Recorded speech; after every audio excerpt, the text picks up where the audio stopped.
INEC suspends further action concerning national and state assembly elections in Rivers State.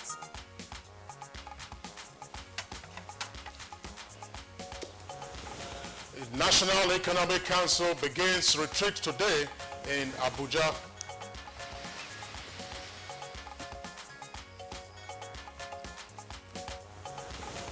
Information and Culture Minister Lai Mohammed speaks on the state of journalism practice in Nigeria.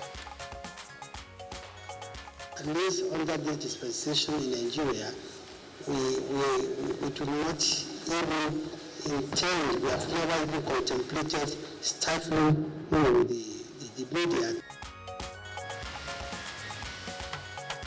On Good Morning Nigeria today, we focus on matters arising from the Rivers rerun elections, and in part 2, we take on smuggling and its implications on the Nigerian economy.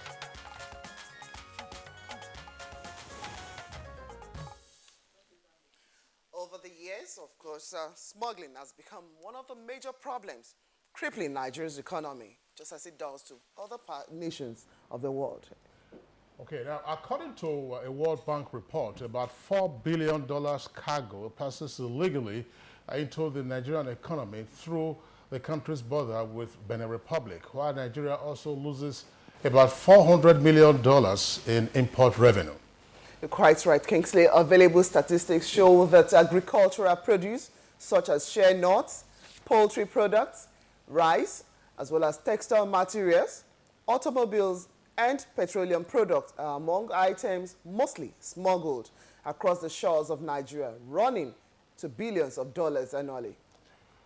The World Bank report that I referred to earlier attributes Nigeria's trade policy as one of the factors facilitating unofficial trade across Nigeria's borders. Well, experts are also of the view that smuggling threatens Nigerians' quest for self-sufficiency, especially in products like rice and wheat production, amongst other crops that definitely we have here. Now, to what extent is the craze by Nigerians for foreign goods aiding and abetting smuggling? And would the common external tariff of ECOWAS stem the tide of smuggling? Or would the increased patronage of made-in-Nigeria goods solve the problem? Well, those are serious questions you've raised there, Kingsley, and I'm sure we'll be asking more when it's time for that aspect of our discussion. We also intend to look at the developments in the Rivers State rerun. Of course, Kingsley mentioned that earlier, which is going to be our first part in our discussion this morning. Of course, the rerun has been characterized with so much violence that is becoming worrisome, really. That's right, Blessing. Now, reports indicate that 24 persons, at least 24 persons, are already in police custody for alleged electoral malpractices, while elections in 8 local government areas were either suspended or cancelled due to violence. The question will be, why has Rivers' election been so contentious, and why is it becoming violent even by the day? Is the electoral institution getting weaker or stronger? These are some of the questions we intend to ask our guests on Good Morning Nigeria for today. My name is Blessing Abu. Welcome to the program. And I'm Kingsley Osadolo, and I join Blessing in also welcoming you to Good Morning Nigeria. And we are reaching you live on the network service of the Nigerian Television Authority. Now, in the course of the program, we shall also bring you our companion segments. These include newspaper review, business, and others. We're going over to the newsroom right now, and here is Lydia Bassi with the morning news. Hi, Lydia. Thanks, Kingsley. Good morning and welcome to the news. The Rivers State Resident Electoral Commissioner Anyedi Ikoiwak has announced the cancellation of elections in Echi and Asari Toru local government areas, bringing the total number to 8. The earlier ones are Boni, Kana, Andoni, Gokana, Tai, and Eleme. Various electoral irregularities, including violence, intimidation of officials, and ballot box snatching, were cited as reasons. No date is fixed for the re-elections. Meanwhile, the Assistant Inspector General of Police, AIG Baba Bolanta, says 24 persons are in police custody over allegations of electoral offenses. He also disclosed that 4 deaths were recorded during the elections, with 2 in Buguma in Asari Toru local government area, 1 each in Nonwa in Tai local government area, and Omwana in Ikwere local government area. Meanwhile, the Independent National Electoral Commission says it has suspended further action concerning the national and state assembly elections in Rivers State, pending the receipt of a comprehensive report from its field officials and monitors. A statement from the Director of Voter Education and Publicity of INEC, Mr. Oluwole Osaze Uzi, noted that the suspension does not affect the constituencies where the exercise has been completed and the results declared by the returning officers. The statement said the numerous attacks resulting in fatalities, kidnappings, ballot snatching, diversion of officials and materials, amongst others, necessitated the suspension of elections in 8 local government areas. INEC stated that several permanent and ad hoc staff engaged have been attacked, while some have been forcibly abducted and taken to presently unknown destinations. It said that the returning officers were only able to collate and declare results in 1 federal and 9 state constituencies where the disruption and malpractices were not so widespread. The INEC described as unfortunate the barricading of some of its local government offices and registration area centers used for the distribution of electoral materials, which led to the late commencement of the exercise in some places. The 2 candidates in the Benin presidential election, incumbent Prime Minister Lionel Zinzou and business magnate Patrice Talon, have expressed their commitment to the peace and security of the country. The candidates, who spoke to correspondent Musbao Dan Wahab after meeting separately with delegations of the ECOWAS, African Union and Francophone Organization, were categorical that even as they jostle for the #1 office in the country, they have evoked the security of the process.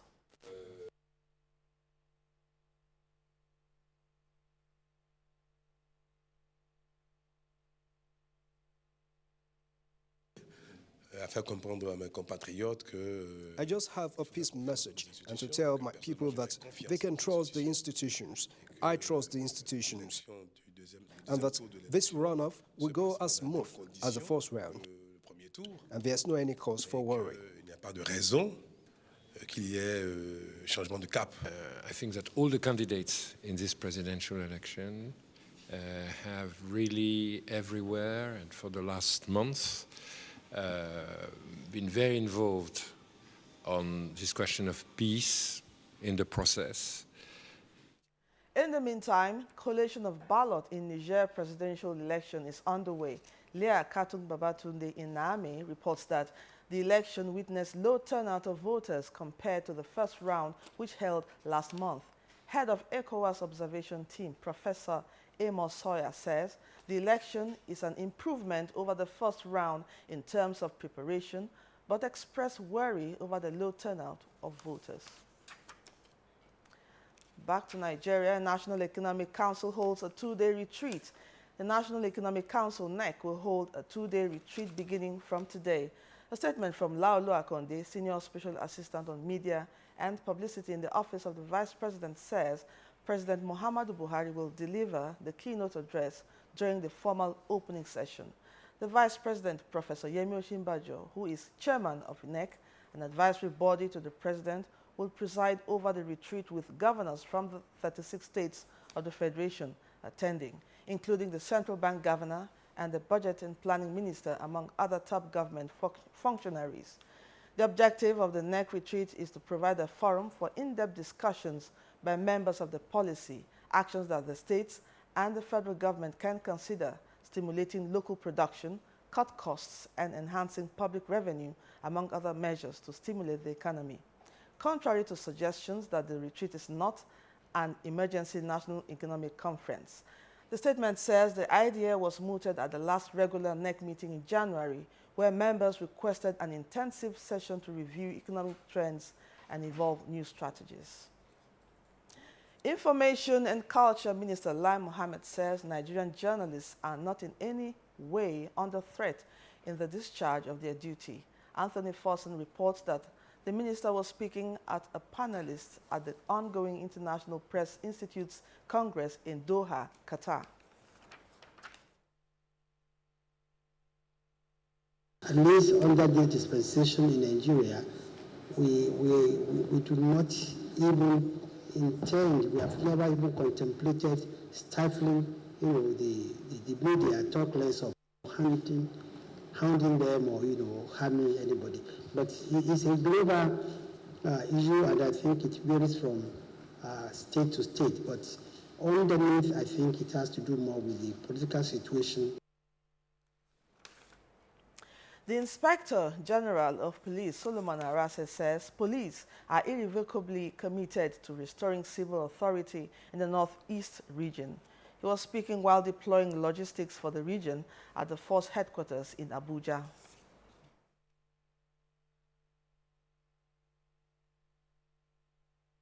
Most of the assets are going to be deployed to the Northeast, but then we are going to use it to complement internal security management across the length and breadth of the country. For example, the safer highways.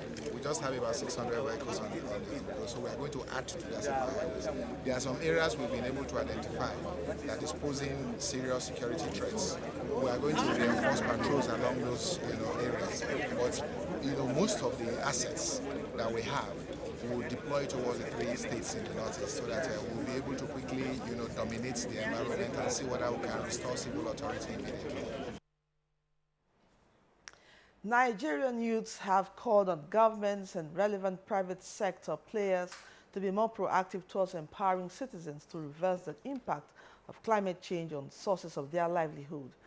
The youth made the plea during the 2016 Earth Hour Day, a global celebration dedicated to raise awareness on the devastating effect of climate change on agriculture, water, energy, and the role of citizens in ensuring environmental conservation. It's actually a symbolic moment that all non-essential light goes off for 1 hour. Now, the whole idea behind this is to reduce the carbon, the amount of carbon that are being emitted. This is happening in all the West African countries. We want to mobilize young people, not just always depending on government to take action, but young people to take individual action. From individual actions, we're going to have collective actions where we'll be able to ensure that we're able to sustain the environment and, of course, create jobs around this, because we've seen that climate change is not just a problem, but an opportunity to create sustainable jobs in recycling and to see how we can transform our economy in this country.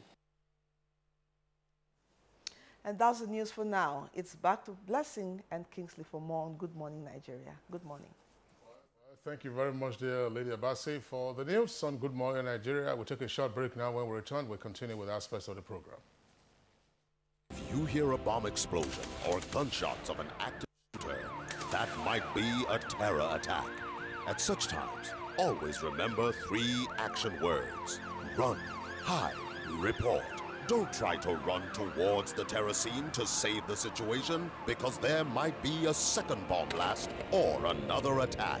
Run far away and take cover. Make sure you are safe first. Yes, it is in our nature to sympathize over the hurt, but remember, only trained personnel can help in such situations. When in a secured environment, promptly call relevant authorities and help will come. For anonymous reporting, call 09630-3250-5 or 0813-2222-106. If you see something, say something. Nigeria unite against terrorism. This message is brought to you by the Federal Ministry of Information and Culture. Helen! Would you like some water? It's cold, especially for you. Which era are you living in? We have a fridge. When everything else in your house is from the present, then why are your toilet cleaning methods from the past? Harpic, all-in-one for you. Compared to other toilet cleaners, Harpic removes top stains, kills all germs, and removes bad odors. For a shining, clean, and fresh toilet. Wow. You should also take the Harpic all-in-one challenge.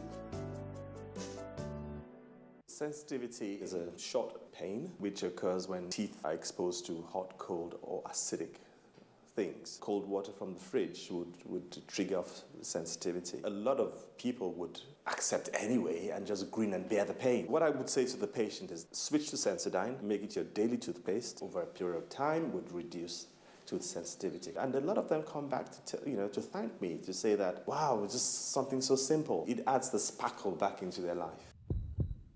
To keep my family healthy, I take time to make everything look clean. Yes, but is it really clean? Let me show you.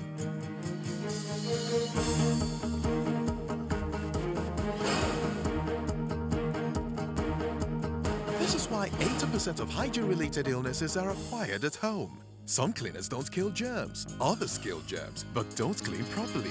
The new Dettol Multi-Surface Cleaner. 10 times better germ kill, 10 times better cleaning, and all-day freshness. 10 times better cleaning and germ kill for a healthy home. Dettol, endorsed by the Nigerian Medical Association. Buy the new Dettol 55 gram soap for 80 Naira only. Keep your family protected from germs.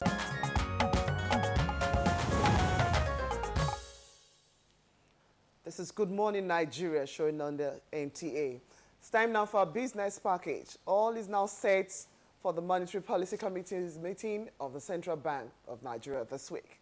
For details of this and other business news making the rounds, let's join Amina Nojin. Good morning, Nigeria, and let's talk business. The central bank has announced plans by the federal government to raise 1.07 trillion naira worth of treasury bills for the second quarter of the year. According to the regulator, 303.77 billion naira will be issued in a 91-day bill, 169.98 billion naira in the 182-day bill, while 599.63 billion naira will be issued in a one-year bill between March 17th and June 2nd. For the first quarter, a total of 1.22 trillion naira was raised from treasury bill sales. The federal government issued a 160 billion naira worth of 213-day treasury bills at an open market operations auction at 7.7%. The Monetary Policy Committee of the Central Bank of Nigeria will hold its second meeting of the year. At a two-day meeting, market watchers expect increase in the February inflation rate and the issues surrounding the foreign exchange market to top the agenda. They are also of the opinion that an increase in key rates and adjustments in the exchange rate may reduce speculative demand for foreign exchange. At the last meeting, MPC maintained the monetary policy rate, the cash reserve requirement, and the liquidity ratio at 11%, 20% and 30% respectively. The outcome of the MPC meeting will be announced on Tuesday, March 22nd, 2016. And that's business news. Good morning, Nigeria continues. All right, thank you very much there, Amina, for the business package. Now it's time for us to take a look at the headlines in today's newspapers.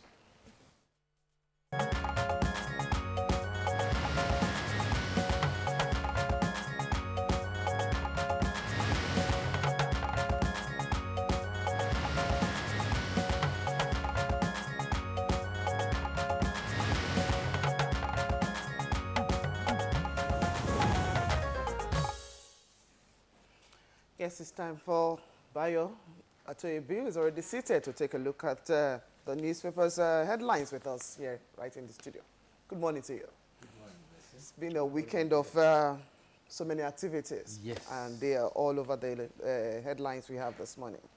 Okay, well, let's start off with the Vanguard. Of course, expectedly, the rerun election in Rivers State is the leading headline.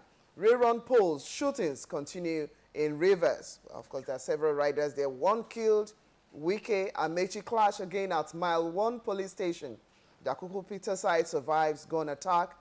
Police arrest 24 electoral offenses, offenders perhaps. INEC cancels polls in 8 local governments. And also, we have hold Buhari responsible for violence. It's coming from Ekiti State Governor Fayoshe. PDP leads. Sajay Sav decry reign of violence. That's how the Vanguard reports it this morning. For the Daily Trust, just below the master, we have Rivers and Mechi Wike in verbal war over INEC officer. All the details on page 16 of the paper. Kingsley?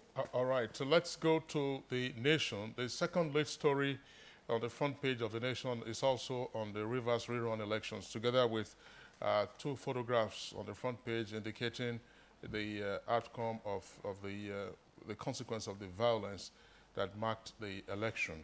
Now, INEC suspends action on bloody Rivers poll. That's the headline, second lead story on the front page there. INEC suspends action on bloody Rivers poll. And it has 3 riders. Wike's chief of staff held over attack on Peterside and others. And Wike, my 8th driver, killed. And 4 dead, 22 in custody. That's how the Nation is reporting it this morning. For This Day newspaper is the lead story. This Day writes, INEC releases 10 results, suspends Rivers elections, and it has a number of riders. PDP wins 8 state constituencies, 1 house seat, and APC victorious in 1 constituency. Another rider says, Wike and Peterside security aides in shootout, 1 killed. And Amechi and governor clash over abducted coalition officer, and army explains arrest of SSG, and police say 4 dead, 24 apprehended. Now, for the Authority newspaper is the second lead story on the front page, just towards the lower half of the front page. 5 persons killed in Rivers election violence. Bayo. Yes, sad Rivers State, as a result of irregularities, violence, ballot snatching, and intimidation of officials, rerun elections had to be cancelled in 8 local government areas. Regrettably, 4 deaths have been confirmed by the police. The heaviest of the casualties were in Asari Toru local government, where there were 3 deaths. There is an alleged gun battle between politicians, political talks in Buguma, where a trader was also killed. There were allegations of fake result sheet, but the resident electoral commissioner, Anyedi Ikowak, says that there was nothing like fake results. Political actors violated the spirit of the game. Meanwhile, even on Sunday, deviant behavior continued. As a result of it, an ad hoc staff were attacked, some were abducted. Returning officers were only able to collate and declare results in 1 federal and 9 state constituencies. Meanwhile, there is the story about the abduction of an electoral officer that you announced. Governor Wike says that Minister Amechi, accompanied with 100 soldiers, abducted Mrs. Adebisa. On the other hand, the APC says Governor Wike and his aide invaded the police station and held the INEC officer hostage. So the protagonists in all this are Governor Wike, Senator George Sekibo, Mr. Austin Opara, Azubike Nweru Kini. And on the other side, Governor Minister Amechi, Ibim Cemetery, Dakuku Peterside. And the state NBA says that from all indications, the 2 political parties give everybody reason to believe that they are seriously involved. A political analyst has said that when desperate politicians raise an army of thugs, purchase arms for thugs before, during an election, shooting, maiming, and killing is what is left in their trade. The fact is that the politicians who arm these thugs don't have the moral grounds to, in fact, retrieve the guns. So after the elections, serial killing, abduction, kidnapping becomes the order of the day. Sad indeed. Very sad indeed. Yeah, that's one of the items we're taking for discussion later this morning. But they also discussed it last week, and we'll see how the guests will take on the subject matter when we come to that. Let's go again to the Nation newspaper. The lead story for the Nation newspaper has a kicker. Presidential Committee probes arms deals from 2007 to 2015. And panel invites Dambazao, Minima, Ihejerika, and others. It has a rider, Ariabere, Moraina, Basi, Kitchener, Ugu, Akinyemi, and others summoned. Details of that can be found on page 37. And then also above the name flag of the Nation newspaper, troops kill 7 Boko Haram fighters. Details of that on page 37. And Fulani attacks in Agatu to end soon, says Autumn. Autumn is the governor of Benue State. Lafarge, Africa 2015 revenue hits 267 billion naira. And Western governments knew where Chibok girls were. Details of that on page 37. And police warn against unauthorized protest in Kano. Details on page 43. Listen. Okay, I'll take off with that of the Western world knowing where the Chibok girls were at the time the report came in. Well, for Vanguard, it says it this way: United States, British government knew where Chibok girls were. is credited to statement from one ex-UK envoy, but the story continues on page 10 of the paper, Vanguard. But for Daily Trust, we have the leading headline, World Bank report, Borno lost 1.9 trillion naira to Boko Haram. The story, of course, starts here and continues on page 5. And to the story taken by Kingsley earlier, but it's on the inside page of the Daily Trust still. Troops ambush, kill Boko Haram militants. That's how the Daily Trust reported this morning. Bayo? Yes. The story surrounding the Chibok girls. Today is, I think, day 707 since the girls were abducted. And the former British envoy, Mr. Pocock, has said that there was a time that the British and the American government say they had serious information about the location of 80 of the girls. But then they were in a dilemma. There were two options: sending troops to go and rescue the girls and risk killing the girls and as well as the troops, or sending an aircraft to try and rescue the girls. And in that case, you also risk the lives of the soldiers and the girls. So he is saying that they were actually in a dilemma. But the dilemma was that there were only 80 of the girls that had gathered around a big tree that is referred to as a tree of life in the Sambisa forest. But they had to weigh the option of leaving the girls alive and then taking the risk of going in and having many of the girls killed. The other related story is the World Bank report. Borno State government has provided information that it lost 20,000 citizens and property worth $5.9 billion, which is the equivalent that you gave 1.9 trillion to Boko Haram insurgency for the period of 7 years. This is a preliminary validation report on the post-insurgency recovery and peace-building assessment report that has been sent to the World Bank. So far, they say about 3.2 private houses were destroyed, and there were about 956,000 homesteads that were also destroyed. Among these were 5,335 classrooms, 210 health centers, and about 76 police stations that were destroyed. That is the quantum of reconstruction and rehabilitation that has to be done in Borno State. All right, Bayo, let's take the lead story of the Authority newspaper. The Authority has it as a kicker, rip-off. MTN hikes charges for bulk SMS and others, and wants to recoup hefty fine of 1.04 trillion naira imposed by NCC. Now, according to the story, it says that MTN has increased the cost of some of its services by as much as 40%. That's what we are seeing there on the front page of the Authority newspaper. Listen, if you have anything else, then let's go to the Nation. One more time, the foot of the front page of the Nation newspaper. Obama makes historic visit to Cuba. Details of that can be found on page 43. Bye. Well, let me go to a story that probably has not made prominence in the headline, but we need to draw attention to because of the crisis situation in Rivers. A similar situation is quietly developing in Kano, and police in Kano has said they have arrested Dr. Yunusa Dengweni, Chief of Staff to Senator Rabi Musa Kwankwaso. The arrest was over alleged plan to hold political rally, and this has been brewing for a long time. Police confirmed the arrest, but they didn't give any name. Meanwhile, the police has warned on jingles that are aired on radio stations that against any mass rally that it has not approved. There is a brewing feud between Kwankwashia Amana and Gwandujia Akida. This has led to 44 members of the State House of Assembly visiting the governor, dishing the red cap and pledging their allegiance. And so a member of the Senator Kwankwaso's media team has alleged that they were given about 660 million as a reward for dumping the red cap and also for purchase of vehicles. The House has instituted action against this, and it is brewing.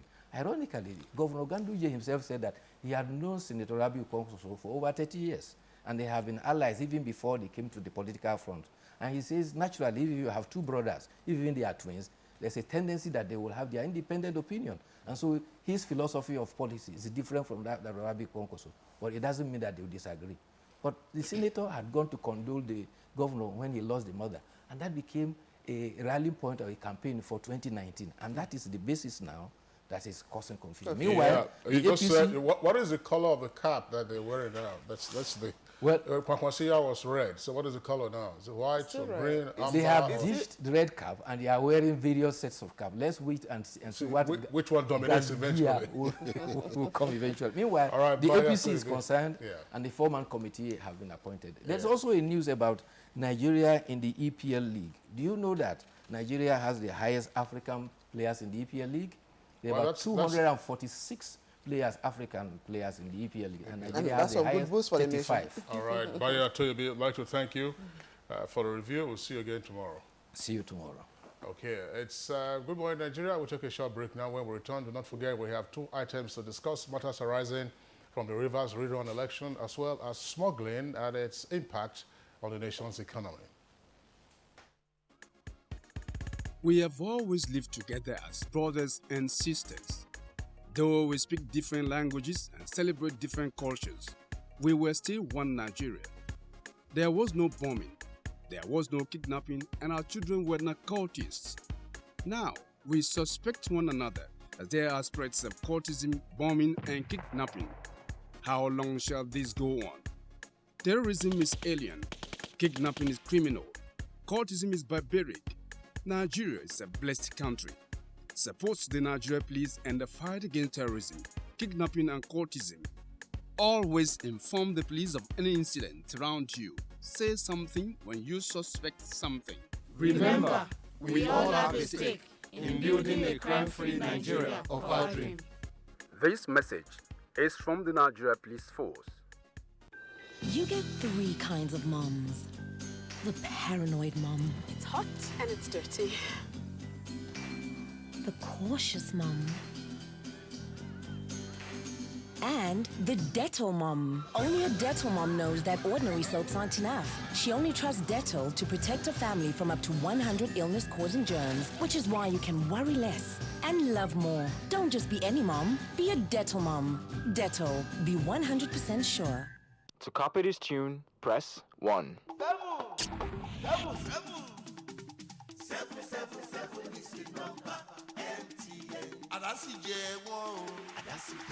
To copy this tune, press 1. Everybody, join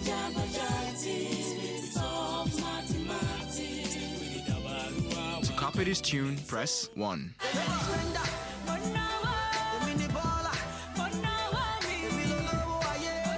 To copy this tune, press 1.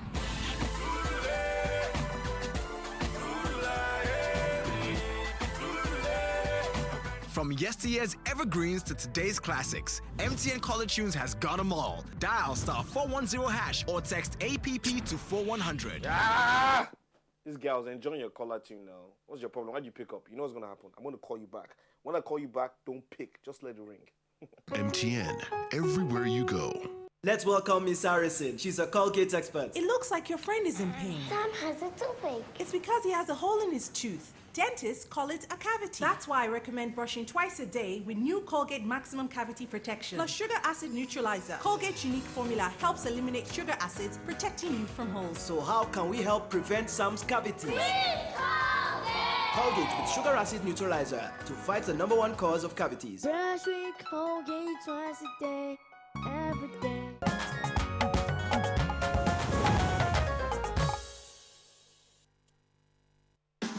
You are watching NTA, Nigerian Television Authority. For more information and news updates, visit our website at www.nta.ng, or you can follow us on Twitter at NTA News Now, or you can like us on Facebook at NTA Network News. Stay connected on our YouTube channel at www.youtube.com/NTA News Online. Watch our live stream at www.nta.ng/live. NTA, you can't beat the rich.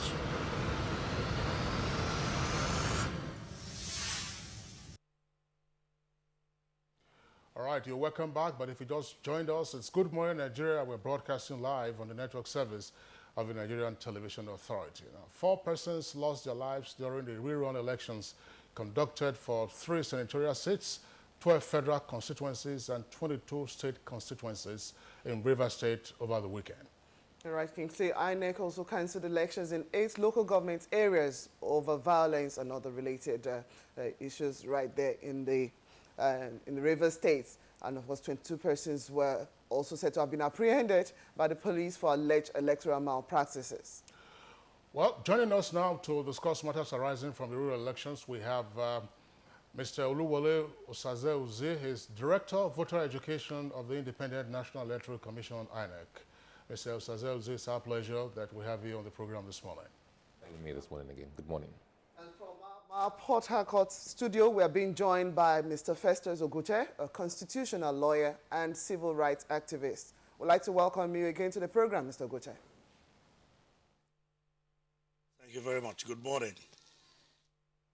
All right. Well, gentlemen, let's begin with Mr. Osaze-Uzi. You were with us last week when we discussed the lead-up to the election, and you indicated what measures INEC had taken to ensure that the elections went ahead smoothly. But from the various reports that we've had, including the statement that INEC issued over the weekend, it would appear that matters didn't quite go as planned. What were those issues that hampered the smooth conduct of the elections, and where do we stand? Well, first of all, we made plans. We are aware that plans can go all right, but we made the plans. And part of the plans was the prompt deployment of personnel and materials to the polling units. And this involved moving the sensitive materials from the central bank a couple of days to the election, Wednesday to be precise, to our state office under the watchful eyes of the security personnel and accredited observers and media practitioners and such stakeholders were accredited for the exercise. And this was done. And these were in turn moved from our state office to the INEC local government offices. From there, they were to go to the, what we call the RACs, the camps, the residential area camps, centers, where they were to be distributed all the eve of the election, and early hours of the morning of the election, they were to go to the polling units. But for some odd reason, a lot of the agents of several of the parties contesting elections, including the two major parties often referred to, those agents disrupted that exercise and held our people hostage. I saw some clips from your news reports, and that was in tandem with the reports we were getting from our monitors. So a lot of the distribution of materials, especially from local government, from the area centers, the RACs, could not be done as early as we had intended. They were insisting that some materials were fake. How people who were not privy to the printing of materials, the production of those materials, decided those things were fake, we tried to now explain all these things to them, especially result sheets.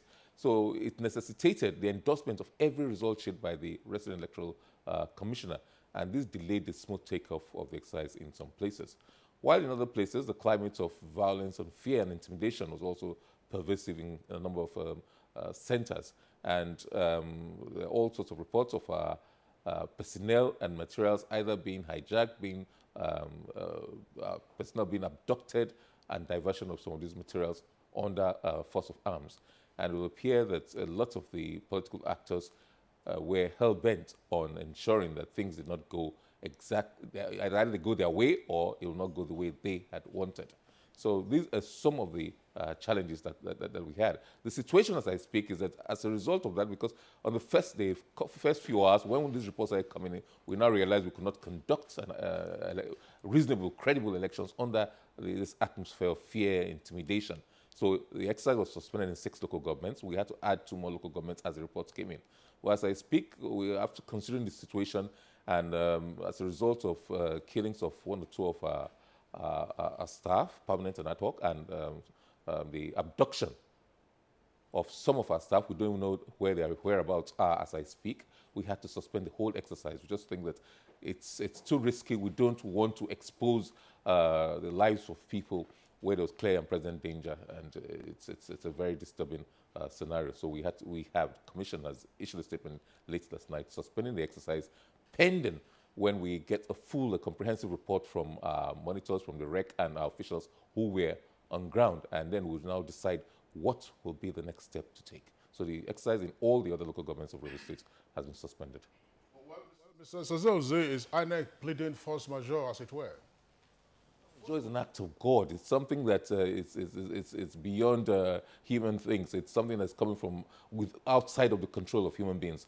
This is a deliberate thing done by certain political actors. So I will not use that term force majeure in the circumstances. Force majeure to INEC, because we and the security agencies who prepared but did not prepare for this level of intimidation, violence, and what occurred. So it's not force majeure in my own assessment.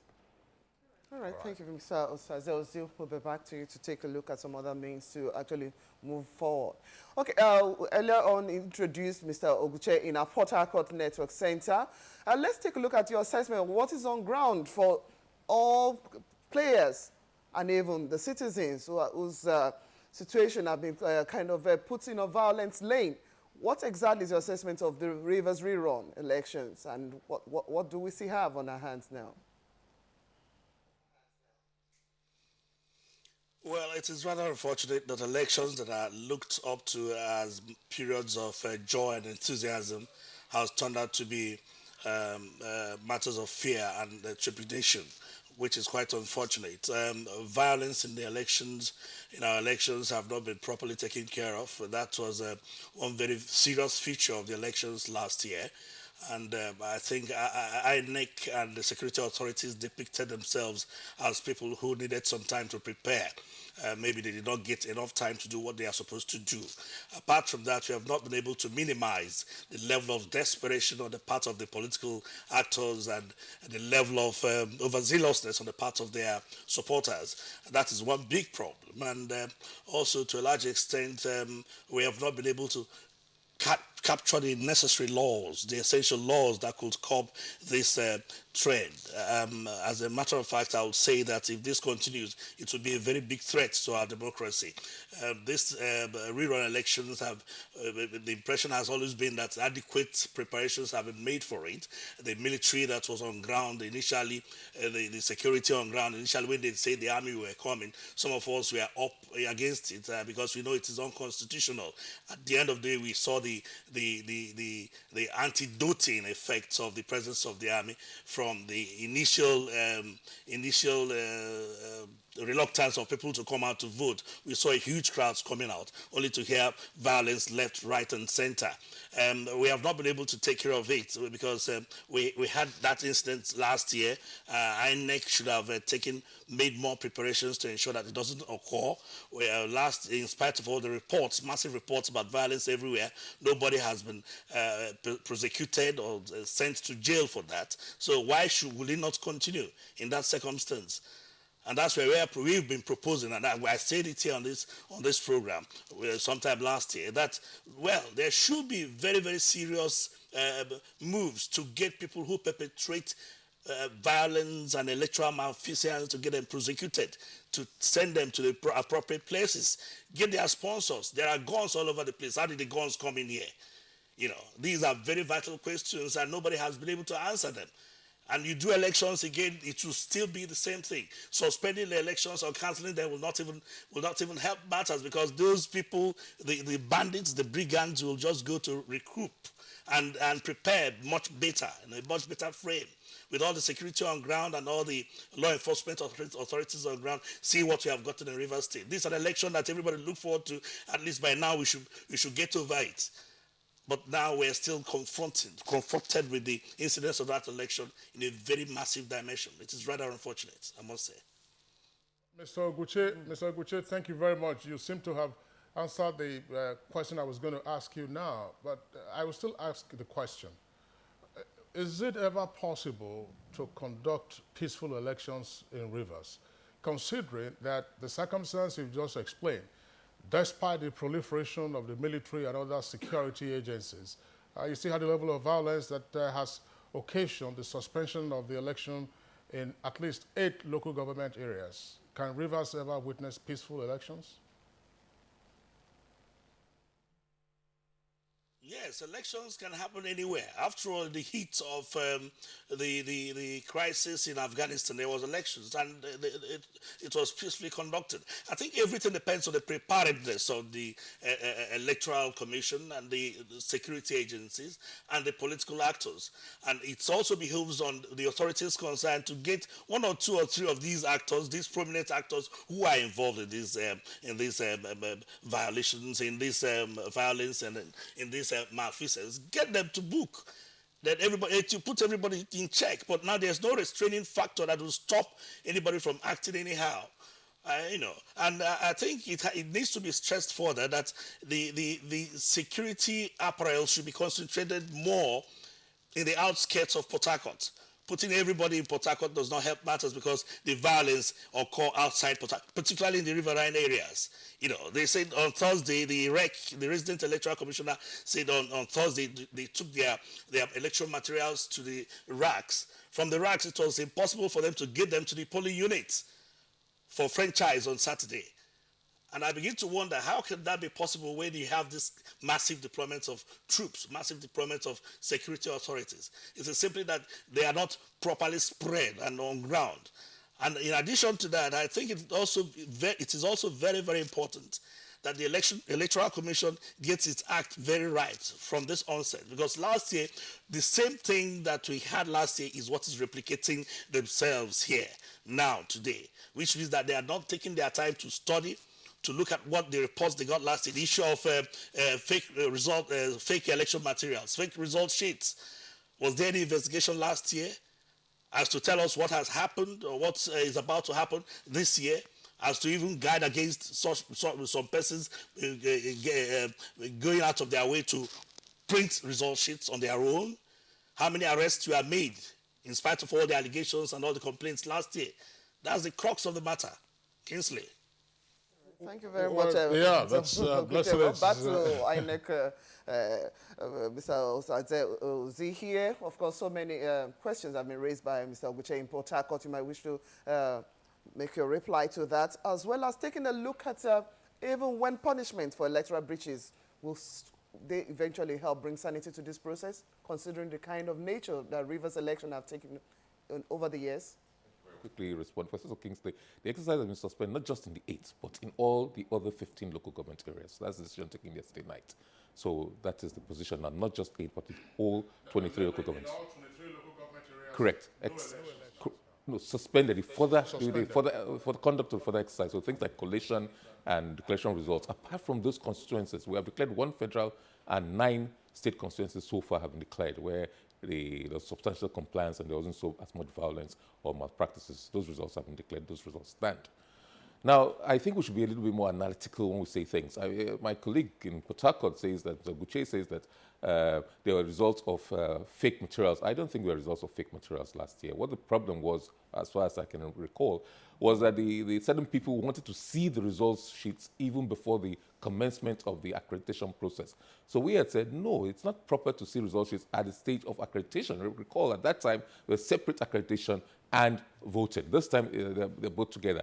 And look, people are complaining about fake results sheets. I analyzed and gave an overview of the architectural outline of the thing. And basically, we went from central bank to state office. Nobody complained about it. They saw the materials. We went from the local or state office to the local government areas. Nobody complained.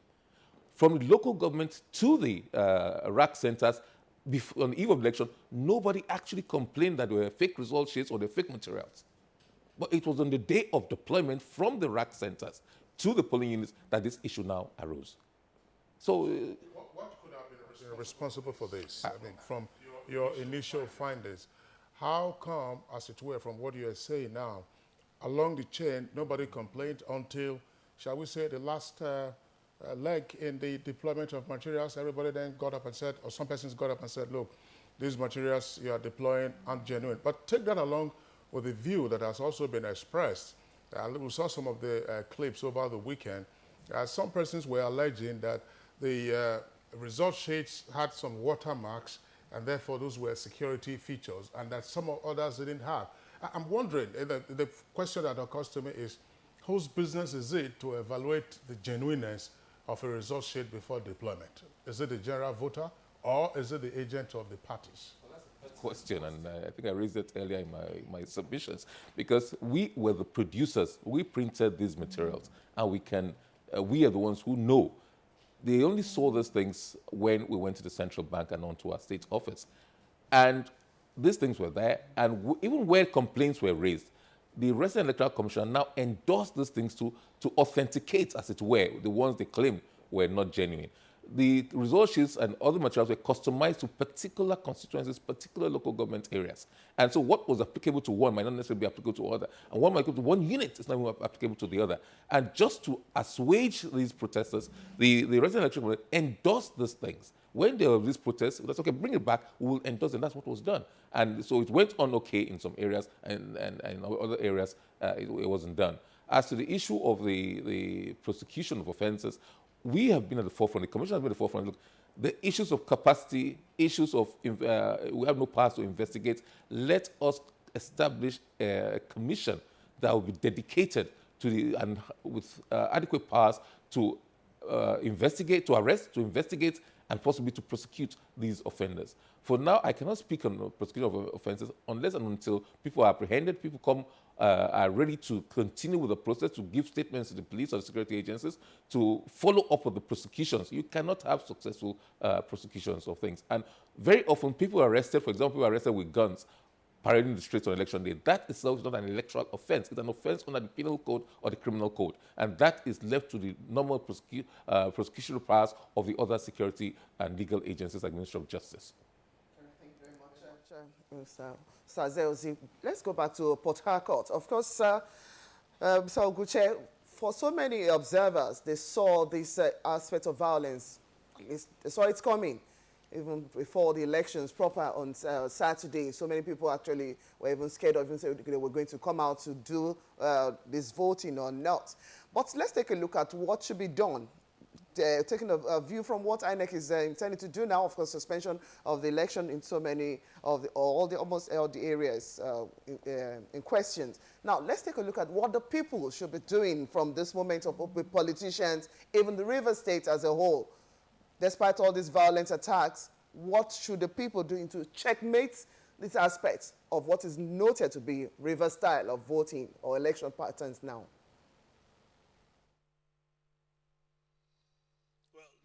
The first thing to notice is that the structure of politics and governance in Rivers State has not changed one bit since 1999. It has just been the same people, even though subdivided themselves into various political parties and what have you. Their ideologies are just simply the same. And it has always been like this. And at the end of the day, it is now becoming a very big stigma on the people of Rivers State that they cannot conduct elections fairly and freely, and in a manner that smacks of decorum.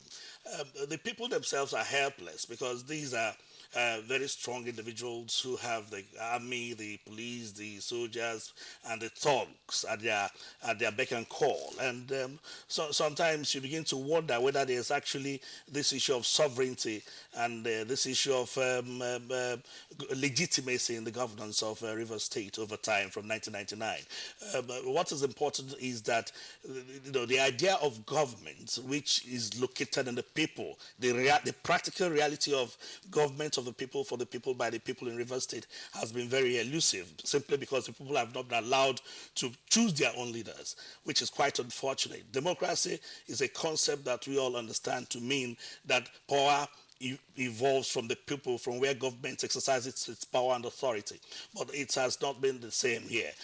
It's quite unfortunate because the people here have a very high level of political consciousness.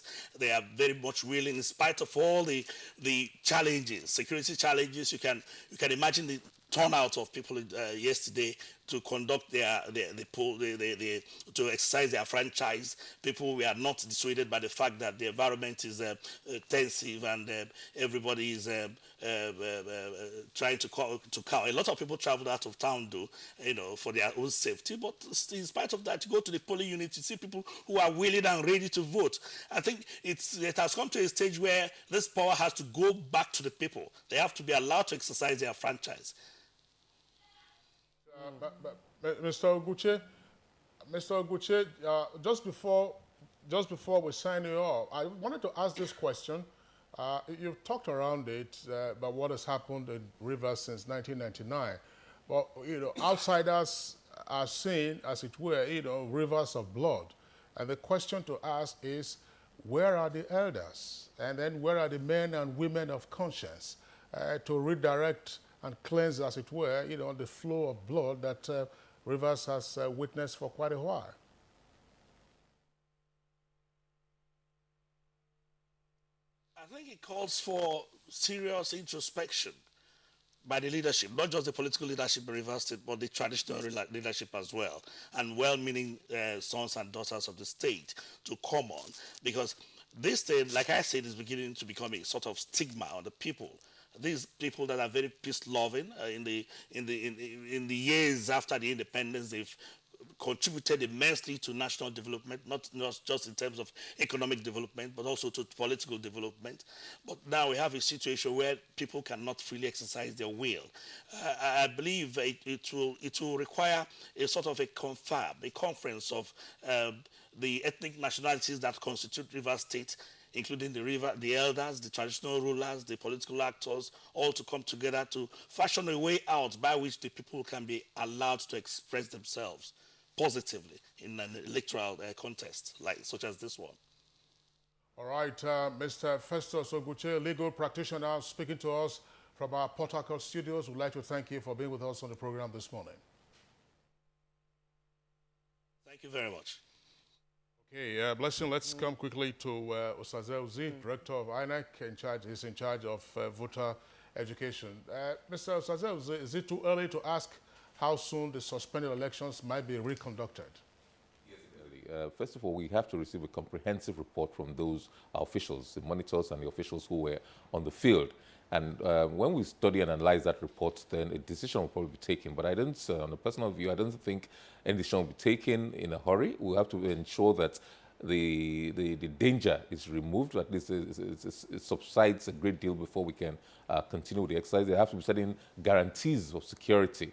And, you know, it's very difficult to even get some of our staff to go back there in a hurry, because quite a few faced traumatic experiences, and some of them are still unaccounted for.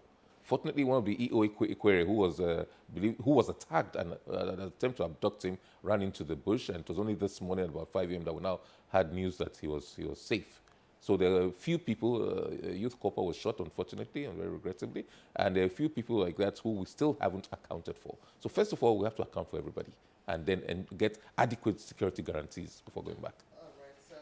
Mr. Oluwole Osaze Uzi, the Director of Voter Education of INEC, would like to thank you very much for joining us this morning to tell us about what's happening in Rivers and also about the election.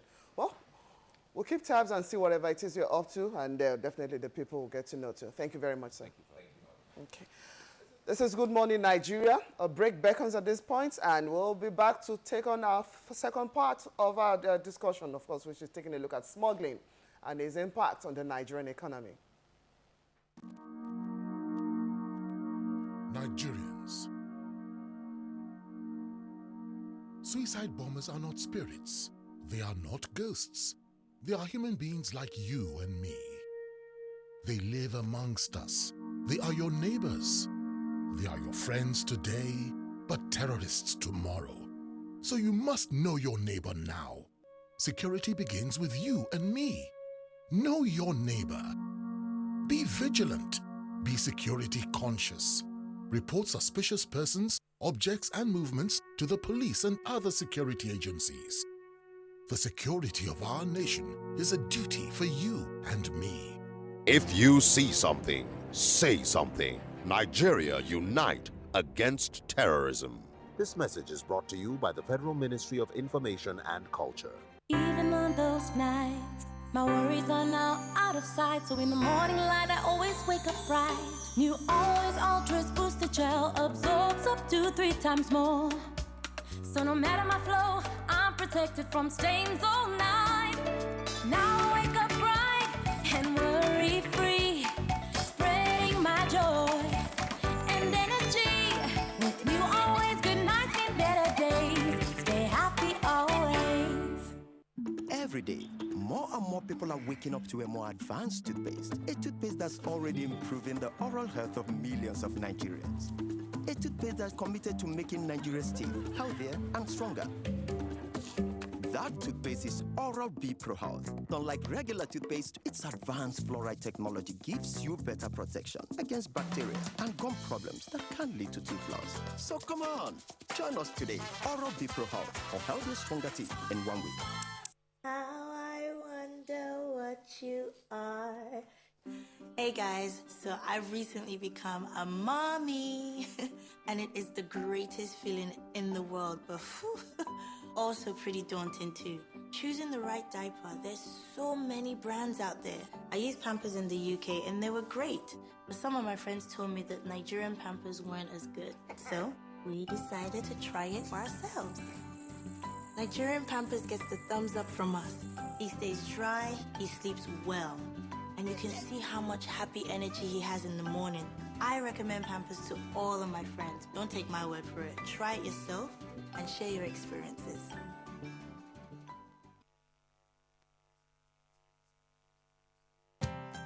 Goodness is getting better. Introducing new exciting packs from Hollandia Yogurt. Goodness just got better. Hollandia Yogurt. It's all good. Finally, our first gig. The whole school is here. And that's when I spot her, my secret muse. Ah, that was awful. I froze. I couldn't move. Fruity Fanta.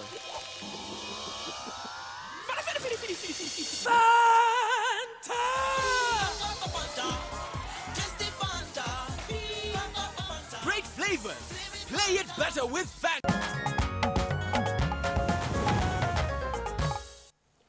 It's Good Morning Nigeria, and we're broadcasting live on the network service of the Nigerian Television Authority.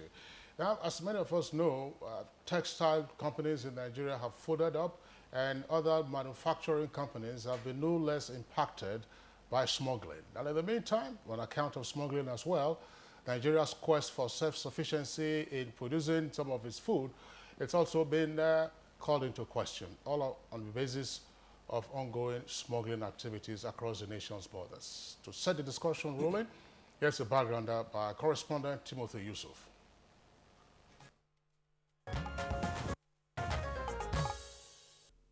Smuggling is the unofficial way of bringing into or removing from a country items that are prohibited or upon which customs and excise duties have not been paid. It is also the secret movement of goods across national borders to avoid customs duties on import or export restrictions. Smuggling typically occurs when either the customs duties are high enough to allow a smuggler to make a huge profit on the illicit goods, or when there is a strong demand for prohibited goods. In Nigeria, manufacturers and traders are being driven out of business by cheap imported products smuggled into the country. Experts believe that if care is not taken, the whole local industry will collapse, thereby bringing about job loss unless the borders are secured by government. Available statistics reveal that in the past 2 years, for instance, the amount of seizures recorded by the customs ran into billions of naira. In 2014 alone, the Federal Operations Unit Ikeja of the Nigeria Customs seized goods worth 2 billion naira. The seizures included 2,914 different prohibited items from importers and smugglers. For the year 2015, the Customs Anti-Smuggling Unit, according to statistics, seized goods worth hundreds of millions of naira. The items include various goods ranging from vehicles, textile materials, tires, poultry products, petroleum products, and food items including rice. Statistics further reveal that Nigeria loses about 80 billion naira per day to petroleum product smuggling and 2.7 billion United States dollars yearly to smuggling of poultry products. Current statistics further revealed that Nigeria spends about 600 billion naira yearly on smuggled frozen foods.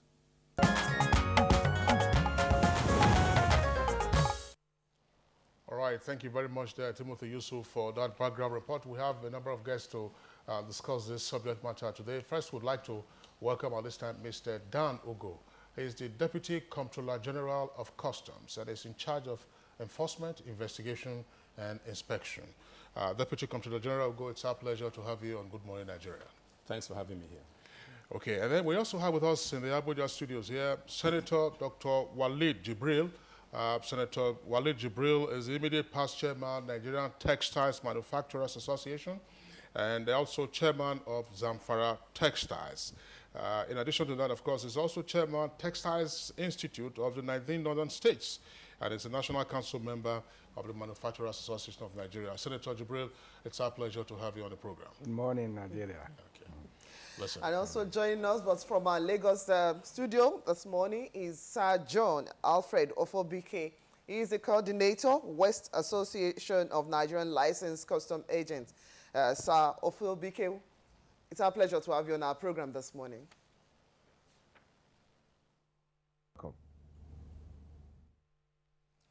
Okay, yes, but we'll start off with, because the DCG already seated, and we'll take a look at what exactly is happening, despite all the measures that we have on ground to actually checkmate what smuggling activities are impacting on our economy. Why do we still have smuggling on the increase? Thank you very much. I think we need to get back to the basics. By the way, what is smuggling? Because understanding and perception matter a lot. And when we talk about smuggling from the perspective of the Customs Administration, we're talking about bringing in things, taking things out illegally out of a country without customs control. So, except you understand that, you may be doing things you think you are doing appropriately. For instance, in our clients, we have a lot of seaports, very massive borders. You have people around the borders who live across with biological relationships and the rest of them. Now the issue of awareness becomes key. Are they aware they are smuggling? Somebody tells you he's going to the market across the border, he has a relation there. So some of these guys have been all of this before we got to this level of development that puts smuggling on the national map. So that's where we find ourselves. We can go on and say, for instance, if it is determined by the government that the impact of smuggling is negative on Nigeria, what do we need to do? Beyond what we need to do, the appreciation is very, very key, like I said earlier. So that the man you are trying to stop from smuggling will appreciate what you are doing for him. And so there are various ways we go about them. We bring up the signpost, look, we are in Nigeria. We don't have a better country than this. The government functions to stabilize things, protect lives, and bring development. But what is the major source of this funding for the development? Outside of the NNPC's Nigerian Customs Service. So until we begin to create this awareness, no matter how hard you try to push people, except the conflict areas begin to come up, where you see us shooting, people running after the others, we're losing lives. For instance, between 2013 and now, we've lost over 51 officers. So it's a very serious issue that we implore Nigerians that all hands must be on deck, that we can go beyond this. But it's key that people understand what it is, what smuggling is, and what needs to be done, and the roles everybody needs to play. Maybe along the line, I can break it down. It will make more sense. Thank you. But what seems to be the attraction, really? I think let's break it down. Because, yes, as you've said, it is possible that out of ignorance, some persons might think that they are doing business. Oh, I'm just going across the border to buy, so many cartons of spirits or wine or otherwise, or buy so much bale of textile, bring them across, or get so many bags of rice. But if we were to leave it to the individual to determine what is legal and what is illegal, then that would be an open season, of lawlessness. So what is going on? Is the customs overwhelmed by just, the personal definition of business and smuggling by, all and sundry? Our customs is not overwhelmed as it were. We'll take it back to society. In a situation where you see enlightened people prefer to dress up in things that we can't produce in this country. They want to drive the best cars. Okay? So lifestyle becomes an issue. People prefer to buy imported products. People prefer to patronize things that are foreign because they think it's a class symbol, it's a status symbol. So when things like this begin to happen, you begin to question yourself. Is it because the laws are not there? Is it because the borders are not well manned? And that brings me to another thing. When people go abroad and bring things to Nigeria, today you come with a pair of suits, tomorrow 3, tomorrow 4. Now, before you know it, it's all over the place. I'm not saying that there's no massive illegal importations. But the basis for what we do is that we must approach it from a risk perspective because of the vast nature of Nigeria. You can't really close it down, okay? So it is appropriate to know that Nigeria Customs has the capacity to control smuggling. But it's also appropriate to know that the issue goes beyond the perception of what everybody thinks smuggling is all about. And that's why I was talking about breaking it down sector by sector and issues that will need to be addressed. Thank you. All right. Well, thank you. We'll come back to you in the course of the conversation. Senator Wale Jibril, you've listened to the Deputy Comptroller General of Customs. He's just giving the broad strokes, as it were, of his initial comments. But the view is out there that a number of your firms, in addition to other factors, have collapsed because of smuggling. Yeah, thank you very much. I think in talking about smuggling, it is important to appreciate the state of the textile industry.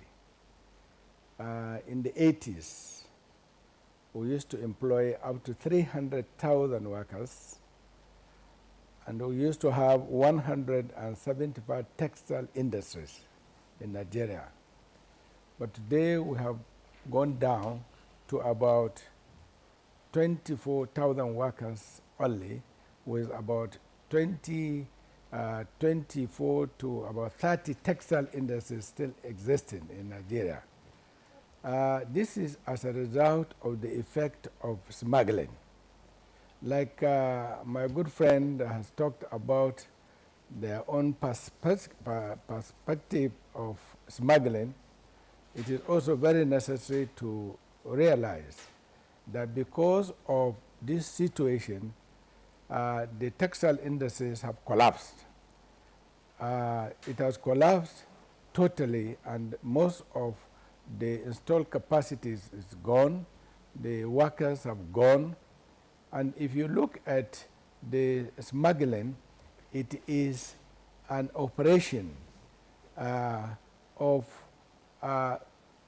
importing illegal textile fabrics into Nigeria through the importation of these fabrics through Cotonou and Lome border, ports. From there, they are, transported into trucks to Niger Republic. And from Niger Republic, they are transported in broad daylight to the various borders of Nigeria and moved into the marketplaces in Kano, Kantinkwari, and other places. This smuggling has created a big problem.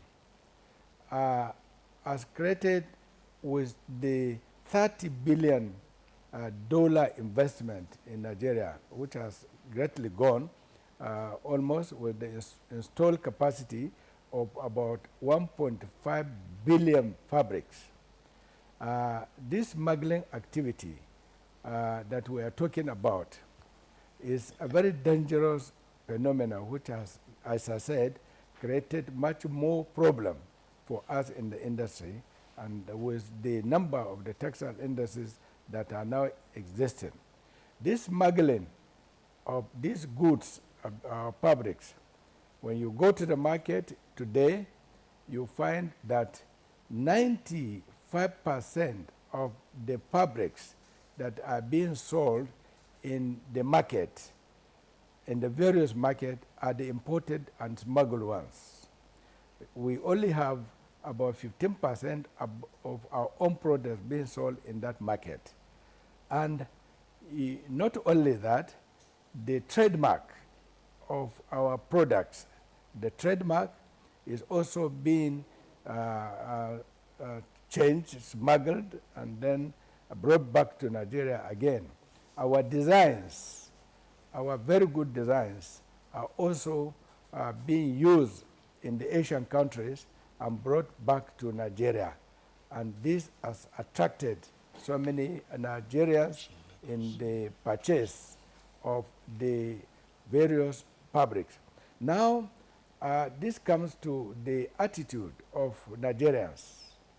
like, you would like to hear that typical Nigerian, when he goes to the market, what he will ask of is this made in Holland or the fabric? Let's talk about the fabric. Whether this fabric is made in Holland, is it made in Germany, or is it made in UK, and so on. And the same Nigerians will also take our own designs and take it to the Asian countries, reproduce and bring it back to Nigeria and for people to buy. It is very common. You go to the market, you go to a shop, you find two designs, you find two materials. One is the imported one, and one is the one produced in Nigeria. But you see, the buyers are being deceived. When you look at the design and you look at the trademark, you find a difference.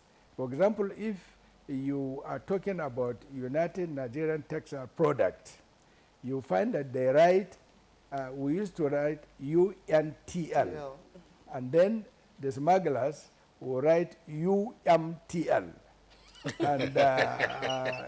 And this creates a big problem for a buyer to even know whether this one is made in Nigeria or the one that is being imported in this country. And we are talking about the trademark is being registered in Nigeria.